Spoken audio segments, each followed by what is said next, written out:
Good morning class. आज आपकी computer की क्लास है मेरे साथ। तो ये फर्स्ट क्लास है कंप्यूटर की, ठीक है। तो हमें क्या पढ़ना है कंप्यूटर में कि जैसा कि आपने क्लास 6 में और 7 में भी कंप्यूटर पढ़ा था, ठीक है, और क्लास 8 में भी आपको कंप्यूटर पढ़ना है। तो सबसे पहले हम बात करेंगे, जो आपका फर्स्ट चैप्टर है वो है नेटवर्किंग कॉन्सेप्ट, ठीक है, नेटवर्किंग कॉन्सेप्ट। तो मैं आप लोग को पहले ये समझाऊं कि ये नेटवर्किंग क्या होता है, ठीक है, किसी भी चीज़ की नेटवर्किंग क्या होती है। जैसे कि नेटवर्क का मतलब होता है interconnection of several component. Interconnection of several component का मतलब ये हो गया कि जैसे कि आपके घर में जो इलेक्ट्रिसिटी वायर है, ठीक है, जैसे कि बिजली की तारें हैं। आपने देखा कि बाहर जो है मेन रोड से खंबे से एक वायर आया और आपके घर के अंदर मीटर में लगा, और वहाँ से क्या है कि आपके जितने भी रूम हैं या फिर जितने भी फ्लोर है, हर जगह वायर को ले जाया गया, ठीक है। और वहाँ से हर रूम में, किसी रूम में टीवी चल रहा है, किसी रूम में फ्रिज चल रहा है। तो मतलब तो बिजली जो है एक जगह से आई, बाहर से मेन रोड से आई, और आपके घर में अलग अलग रूम में अलग अलग इक्विपमेंट चल रहे हैं, जैसे कि रेफ्रिजरेटर हो गया, टीवी हो गया, बहुत सारी चीज़ हो गई। तो वो क्या है कि उसी बिजली से वो सारे क्या है, कनेक्टेड हैं, ठीक है। तो इसका मतलब हम क्या कह सकते हैं। और जैसे आपके घर में स्विच लगा होगा, ठीक है, बोर्ड लगे होते हैं, उसमें बहुत सारे बटन होते हैं। एक बटन को दबाते हैं तो लाइट जल जाता है, एक बटन को दबाते हैं तो फैन स्टार्ट हो जाता है, एक बटन को दबाते हैं तो टीवी ऑन हो जाता है। तो क्या है, यानी अगर ये देखा जाए कि वो जो बोर्ड लगा है, बोर्ड के अंदर यानी कि हर एक कंपोनेंट का सारे कनेक्शन वहाँ पे दिए हुए हैं, और जिसको आप चाहे तो उसको स्टार्ट कर सकते हैं। तो इसको हम क्या कहते हैं, इसी को कहते हैं नेटवर्किंग। नेटवर्किंग का मतलब ये हो गया कि सारे जितने भी कंपोनेंट वो सारे एक दूसरे से कनेक्टेड हैं, जिसको चाहे आपने जब स्टार्ट कर दिया, जिसको चाहे आपने जब बंद कर दिया। तो ये हो गया आपका नेटवर्किंग। एक मैंने बेसिक कॉन्सेप्ट दिया नेटवर्किंग का, ठीक है। जब हम बात करेंगे कंप्यूटर के अंदर नेटवर्किंग का, तो कंप्यूटर के अंदर नेटवर्किंग का मतलब जैसा कि आप इस समय इंटरनेट के बारे में जानते हैं, ठीक है, वो क्या है, एक नेटवर्किंग ही तो चल रहा है वो। तो नेटवर्किंग जो हो गया इंटरकनेक्शन ऑफ सेवरल कंपोनेंट हो गया, ठीक है। अब यहाँ पे जो नेटवर्किंग है वो दो टाइप के हो गए, ठीक है। नेटवर्किंग जो हो गया वो दो टाइप का हो गया। जैसे एक हो गया इंट्रानेट और दूसरा हो गया इंटरनेट, ठीक है। ध्यान से सुनिए इस बात को, मैं बोल रहा हूँ, एक इंट्रानेट हो गया और दूसरा हो गया इंटरनेट। इंट्रानेट का मतलब ये हो गया कि वो नेटवर्क तैयार करना जिसको प्राइवेटली लोग यूज़ करेंगे। जैसे कि अगर मान लीजिए कि मैंने अपने घर के लिए कोई नेटवर्क बनाया, तो उस घर के ही लोग जो हैं उसको यूज़ कर पाएंगे उस नेटवर्क को, तो उसे हम कहेंगे इंट्रानेट, ठीक है। जैसे पर्सनली किसी ऑफिस के लिए या किसी कंपनी के लिए या कुछ लोगों के बीच में ही उस चीज़ को लगाया जाए, तो उसे हम कहेंगे इंट्रानेट। और दूसरा होता है इंटरनेट।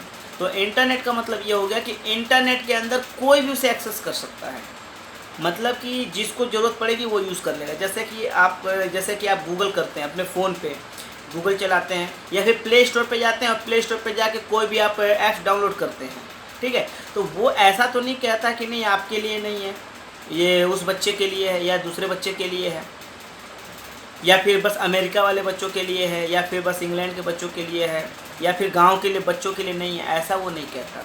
प्ले स्टोर पे जाइए, आपको जो भी ऐप डाउनलोड करना होता है आप डाउनलोड करते हैं और वो सब एक्सेस कर सकता है। इसका मतलब वो इंटरनेट के थ्रू चल रहा है, उसे हम कहेंगे इंटरनेट, ठीक है। दूसरा बात हो गया, अब जैसे मैंने पहले बताया इंट्रानेट जो प्राइवेट होता है। जैसे प्राइवेट का मतलब ये हो गया कि जैसे मैंने अपने घर में ये बिजली की तारों का मैंने वायरिंग करवाया, अब ऐसा थोड़ी है कि आप अपने घर से बटन दबाएंगे तो मेरा बल्ब स्टार्ट हो जाएगा, और आप अपने घर से फ़ैन स्टार्ट करेंगे तो मेरा फ़ैन स्टार्ट होगा, क्योंकि इस नेटवर्क को मैंने अपने घर के लिए बनाया है, आपके लिए नहीं बनाया, ठीक है। तो ये हो गया इंट्रानेट जो प्राइवेटली बनाया जाता है, ठीक है। तो इंट्रानेट में ये चीज़ हो गई कि आपके घर का जो नेटवर्क सिस्टम है उसको आप यूज़ करिए, मैं नहीं कर सकता, और मेरे घर का जो नेटवर्क सिस्टम है उसको मैं यूज़ करूँगा, आप नहीं कर सकते, ठीक है। लेकिन इंटरनेट में ऐसा नहीं होता है। इंटरनेट में तो जैसे आपके पास जियो का फ़ोन है, रिचार्ज कराइए, जो आपको देखना है देखिए, जो वीडियो देखना है देखिए, जो गूगल करना है वो गूगल कीजिए, तो वो इंटरनेट हो गया।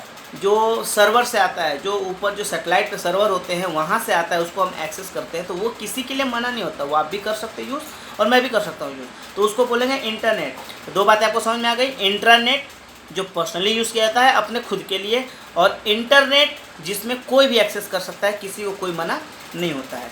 तो हम कंप्यूटर नेटवर्क के बारे में पढ़ेंगे, ठीक है। अच्छा, एडवांटेज क्या क्या होता है नेटवर्किंग का। जैसे नेटवर्किंग हमने कर दिया तो भाई नेटवर्किंग के बारे में पढ़ रहे हैं, या तो हम दुनिया में कोई भी चीज़ का, जैसे कोई भी चीज़ का अगर आविष्कार होता है, इन्वेंशन होता है, तो उसके बारे में फ़ायदा भी तो जानना होता है कि क्या फ़ायदा भाई। अगर उसका फ़ायदा हुआ ही नहीं तो उसका इन्वेंट करने का कोई मतलब नहीं है, फिर तो बेकार है हमारे लिए, ठीक है। तो हर चीज़ का जो होता है एक फ़ायदा भी होता है, तो क्या क्या उसके फ़ायदे हैं, क्या क्या उसके एडवांटेज हैं, उसके बारे में भी हमें जानकारी लेना चाहिए। सबसे पहले क्या होता है कि जो पहला पॉइंट है, नेटवर्किंग से क्या होता है कि हमारा जो है बहुत सारा पैसा बचता है, ठीक है। अब आप सोच रहे होंगे पैसा कैसे बचता है ना। अच्छी बात है कि पैसा कैसे बचेगा। तो पैसा कैसे बचेगा मैं आपको बता रहा हूँ। जैसे कि अगर जैसे आपके घर में, जैसे मान लीजिए आपके पापा के पास मोबाइल हो, मम्मी के पास मोबाइल है, आपके पास मोबाइल है, आपके बड़े भाई के पास मोबाइल है। मान लीजिए एक घर में 5 लोगों के पास मोबाइल है, ठीक है। तो 5 लोगों के पास मोबाइल है, तो अगर एक मोबाइल में अगर रिचार्ज कर दिया जाए, और एक मोबाइल में रिचार्ज करने के बाद अगर घर ही में सारे लोग बैठे हैं, बाहर नहीं जाना, यहाँ पे भी कंडीशन है, बाहर नहीं जाना, घर के अंदर ही अगर रहते हैं, तो मान लीजिए रात में उन्होंने सब, वैसे भी दिन में कोई कहीं रहता है, रात को घर पे ही आता है, खाना वाना खा के सोता है, सब अपने अपने रूम में सोते हैं, जिसको जहाँ सोना होता है। तो अगर रात में अगर जिस फ़ोन में आपने रिचार्ज करवाया, अगर उस फ़ोन में रिचार्ज कराने के बाद आपने उसका हॉटस्पॉट ऑन कर दिया, जब उसका आपने हॉटस्पॉट ऑन कर दिया तो बाकी लोग भी क्या करेंगे, अपने वाईफाई को ऑन करेंगे और उससे कनेक्ट हो जाएंगे। तो उससे क्या होगा आपको पता, उससे पैसा बचा नहीं बचा, वो भी रिचार्ज कराते, वो भी सब लोग रिचार्ज कराने से तो बच गए। तो जो 100 रुपये की रिचार्ज होता महीने के, तो 4 लोगों ने 400 रुपये बचा लिया। तो इसी तरीके से नेटवर्किंग से पैसे बचते हैं। और थोड़ा सा अब आप चलते हैं थोड़ा सा ऊपर लेवल पे, कैसे, जैसे कंप्यूटर हो गया, हो गया जैसे कि एक बैंकिंग हो गया। बैंक, जैसे मैं एक एग्जांपल लेता हूँ, बैंक में आप लोग गए होंगे, तो बैंक में क्या होता है कि कम से कम 7-8 कंप्यूटर होते हैं, ठीक है, 7-8 कंप्यूटर, लेकिन वहाँ पे प्रिंटर एक ही होता है, जो फोटो, जो जैसे प्रिंट आउट निकलता है, हार्ड कॉपी निकलती है, वो एक ही होता है। तो क्या होता है कि जिसको भी जो भी चाहिए होता है, वो वहाँ से प्रिंट कमांड देता है और वहाँ से वो पेपर निकल जाता है और जाके वहाँ से ले लेता है। तो एक प्रिंटर जो है वो कम से कम, जो अच्छा प्रिंटर लेते हैं, प्रिंटर स्कैनर, तो कम से कम 12,000 से 15,000 के बीच में आता है, ठीक है, सस्ता में, छोटा सा। लेकिन अगर 7-8 लोगों ने अपना कंप्यूटर यूज़ किया और 7-8 लोगों के लिए अलग अलग प्रिंटर लगाया जाए, तो सोचिए 7-8 प्रिंटर का दाम कम से कम 80-90 हज़ार रुपये हो गया, 1 लाख मान लीजिए। लेकिन यहाँ पे क्या हुआ कि केवल 7-8 कंप्यूटर सिस्टम ही लगाना पड़ा। 7-8 जो आपके प्रिंटर थे 80-90 हज़ार का, वो प्रिंटर की जगह पे एक ही प्रिंटर लगाया और एक ही प्रिंटर को उन्होंने सारे कंप्यूटर से अटैच कर दिया। तो जिसको चाहिए होता है प्रिंट, वहाँ से कमांड देता है, वहाँ से प्रिंट निकल जाता है। तो नेटवर्किंग का ये फ़ायदा हुआ, पैसा बचा नहीं बचा। तो वही है, आपके घर में 400 रुपये बचा, बैंक में लाख रुपये बच गया। तो सोचिए कि बड़ी बड़ी कंपनियां जो होती हैं, बहुत ऐसी सारी चीज़ें होती हैं जो नेटवर्किंग में चलाते हैं, वो लाखों करोड़ों के पैसे बचाते हैं। तो नेटवर्किंग का एक ये फ़ायदा हुआ कि आप जो है इससे पैसे बच सकता है। दूसरा, बैकअप। बैकअप का मतलब क्या है कि जैसे कि मान लीजिए बैंक के अंदर सारे कंप्यूटर एक दूसरे से कनेक्टेड हैं, सब एक दूसरे से कनेक्ट है। अगर एक कंप्यूटर ख़राब हो जाएगा तो क्या बैंक बंद कर देंगे? नहीं भैया, एक कंप्यूटर ख़राब हो गया है, ताला मार दिए, अब कल आइएगा, एक भाई वो कंप्यूटर ख़राब हो गया है। तो ऐसे तो भाई कंप्यूटर एक टेक्निकल चीज़ है, वो तो फॉल्ट आता ही रहेगा उसके अंदर। अब 7-8-10 कंप्यूटर आपने लगा रखा है, उसमें से एक कंप्यूटर काम नहीं करा, आपने ताला मार दिया, बैंक बंद। ऐसा नहीं होता है। तो एक कंप्यूटर ख़राब होता है लेकिन बाकी 6-7 कंप्यूटर चलते रहते हैं, तो वो सारा काम कर सकते हैं। तो इसीलिए नेटवर्किंग का ये भी एक फ़ायदा है कि अगर इस सिस्टम पे मान लीजिए कि आप गए या फिर मैं गया, मेरा रिकॉर्ड इस सिस्टम पे रखा हुआ है और ये सिस्टम ख़राब हो गया, लेकिन नेटवर्किंग के थ्रू क्या कर सकते हैं कि इस सिस्टम के अंदर जो स्टोरेज होता है, जो हार्ड ड्राइव होता है, उसके अंदर का डेटा को वो निकाल सकते हैं। और बगल वाला निकाल के काम कर देगा। मैं बोल दूंगा भैया आप देख लीजिए, या फिर वो बोल देगा या तुम कर दो, मेरा वो सिस्टम नहीं चल रहा है, माउस ख़राब है, या फिर वो पिक्चर नहीं आ रही है। लेकिन उसके अंदर जो फाइल स्टोरेज है मेरे नाम की, वो बगल वाला भी खोल सकता है। तो नेटवर्किंग का ये फ़ायदा हुआ कि सारे एक दूसरे से कनेक्टेड होते हैं और सारे एक दूसरे की फ़ाइल को ट्रांसफ़र कर सकते हैं और एक्सेस कर सकते हैं। तो ये हो गया एक फ़ायदा बैकअप का। तीसरा हो गया कम्युनिकेशन टूल्स। कम्युनिकेशन टूल्स का मतलब ये हो गया कि सारे कंप्यूटर एक दूसरे से बात विचार करते रहते हैं, ठीक है। अब कैसे करते हैं बात विचार?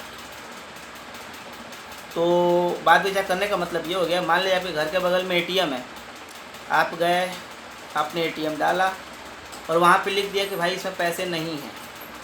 अब उसमें पैसे नहीं, आपको तो मैसेज मिल गया, वहाँ पे लिख के दिखा दिया पैसे नहीं है, आप वापस चले आते हैं, थोड़ा सा मन दुख होता है, आप वापस चले आते हैं। लेकिन उस एटीएम में पैसे नहीं है, मैसेज बैंक को भी चला गया, उस एटीएम ने दे दिया कि इसमें कैश नहीं है, क्योंकि वो एटीएम जो है उस बैंक से जुड़ा हुआ है, कनेक्टेड है, इंटरनेट से कनेक्टेड है। तो उसने भेज दिया कि भाई इसमें पैसे हैं, तो बैंक वालों को पता चल जाता है उस एटीएम में पैसे नहीं है, तो अपने आदमी को भेजते भाई ले जाकर उसमें पैसे डालो। तो इससे क्या हुआ, इससे फ़ायदा हुआ ना कि अगर यहाँ पे पैसे नहीं था एटीएम में, तो उसने मैसेज भेज दिया कि भाई इसमें पैसे नहीं, डाल दो। तो इससे कम्युनिकेशन होता है, बात विचार भी होता है आपस में। उसके बाद नेक्स्ट पॉइंट है easy to access to remote database. Remote database का मतलब ये हो गया कि अगर नेटवर्किंग है तो इससे ये फ़ायदा है कि आपने अगर दिल्ली में अकाउंट खुलवाया है, मान लीजिए एक एग्जांपल ही दे रहा हूँ मैं, कि आपने दिल्ली में अकाउंट खुलवाया, अगर आप चाहें तो उसे गांव पे भी जाके आप देख सकते हैं कि आपके अकाउंट में पैसा कितना निकला कितना है। ये कैसे पॉसिबल है? ये नेटवर्किंग के थ्रू ही पॉसिबल है, क्योंकि आपके अकाउंट जो है वहाँ से भी एक्सेस उसने कर लिया है। बस आपको एक चीज़ का ध्यान रखना होगा कि आपने अगर स्टेट बैंक में खुलवाया है तो आपको स्टेट बैंक में ही जाना पड़ेगा, ठीक है। ऐसा नहीं कि आप दूसरे में चले जाएंगे, ठीक है। अब फ़ोन लिए हैं ओप्पो का, सर्विस सेंटर में चले गए वीवो का, तो क्या कहेगा भाई, ये तो गलत बात है। तो आपने अकाउंट खुलवाया SBI में और जाके चेक करवा रहे हैं HDFC में, ठीक है, तो ऐसे आपको डेटा नहीं मिलेगा, वो आपको SBI में ही जाना पड़ेगा, लेकिन आपको वहाँ पे डेटा मिल जाएगा, इसमें कोई प्रॉब्लम नहीं होगी। तो ये होता है रिमोट डेटाबेस एक्सेस करना। रिमोट डेटाबेस का एक्सेस करने का मतलब यही हो गया कि आप कहीं और हैं और आपका डेटा कहीं और से भी एक्सेस किया जा सकता है। उसके बाद आता है reduce the need of hard copy, ठीक है, हार्ड कॉपी। अब कहने का ये मतलब हो गया कि इससे ये फ़ायदा हो गया कि हार्ड कॉपी जो होता है ना, प्रिंट आउट, उसको बोलते हैं हार्ड कॉपी। अब जैसे कि आपने कंप्यूटर में कोई काम किया, अब जैसे मान लीजिए मैं आपको नोट्स दे रहा हूँ, सिंपल सी बात, जैसे ये नोट्स पढ़ा रहा हूँ मैं आपको, ठीक है।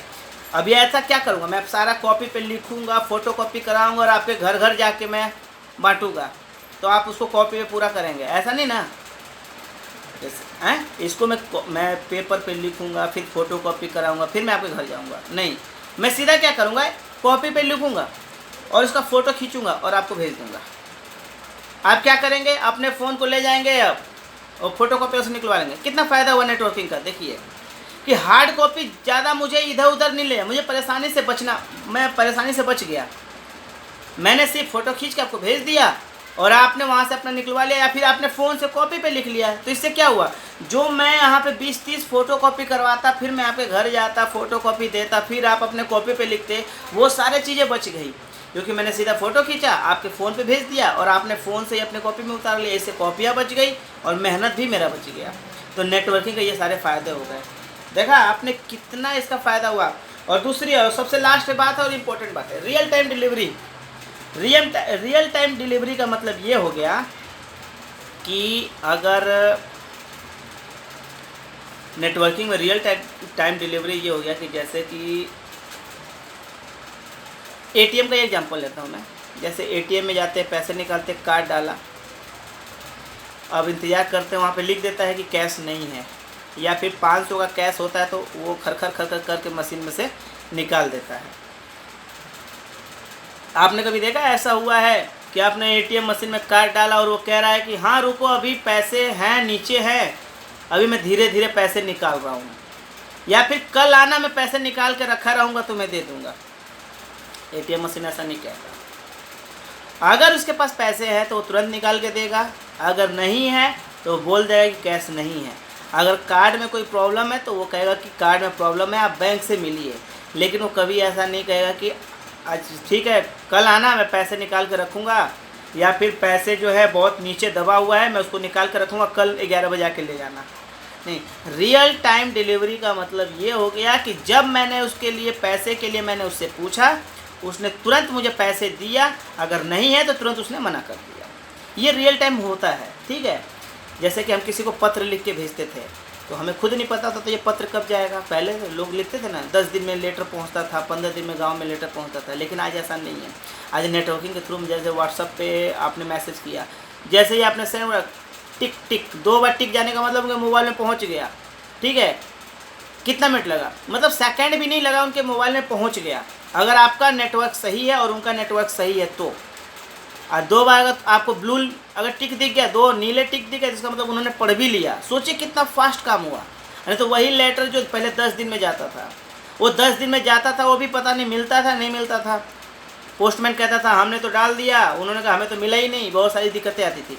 लेकिन नेटवर्किंग के थ्रू आप जो मैसेज तुरंत टाइप करते हैं, तुरंत सेंड करते हैं, वो तुरंत पहुँच जाता है। यानी रियल टाइम का मतलब ये हो गया कि आपको एक पता है कि ये पहुंच जाएगा इतने में। रियल मतलब कि हाँ ये सच है कि इतने टाइम में पहुंच जाएगा। लेकिन अब पहले ऐसा नहीं होता था कि हाँ 7 को पहुंचेगा या 8 को पहुंचेगा या 9 को पहुंचेगा, वो रियल नहीं होता था, ठीक है। तो ये फ़ायदा सारे जो मैंने आपको बताया, ये नेटवर्किंग के एडवांटेज हो गए हैं, ठीक है। अब जो है पर्सनल एरिया, अब जो टाइप्स ऑफ नेटवर्क के कितने टाइप्स होते हैं, ये सारे मैं आप लोग को कल बताऊंगा। आज तो फर्स्ट क्लास था आपके साथ, तो मैंने थोड़ा सा इंट्रोडक्शन ही दिया है बस। कल से मैं प्रॉपर आपको नोट्स भी भेजूंगा, और क्योंकि मेरी क्लास 2 दिन होगी, फ्राइडे और सैटरडे होगी, ठीक है। एवरी वीक फ्राइडे और सैटरडे मैं क्लास लूँगा कंप्यूटर की। तो फिर मैं आप लोग को नोट्स बनाते रहूँगा, धीरे धीरे आप लोगों को सब कुछ समझाता रहूँगा, ठीक है। तो इस वीडियो को आप कई बार देखें, आपको अगर समझ में आए, और बिल्कुल मुझे लगता है आप लोग को समझ में आ जाएगा, ठीक है। तो इसको बाकी नोट्स कल से मैं आप लोग को बना के दूँगा, ठीक है। तब तक के लिए बाय, गुड बाय।